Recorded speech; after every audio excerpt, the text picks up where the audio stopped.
have to put your head back. You have to flatten out.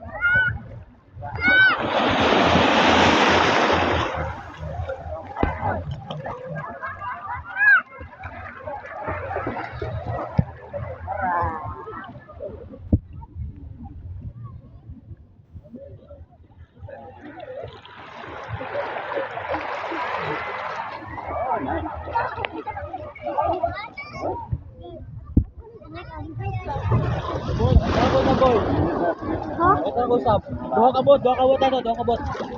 Ulitin ka pa. Uy, malubog nga.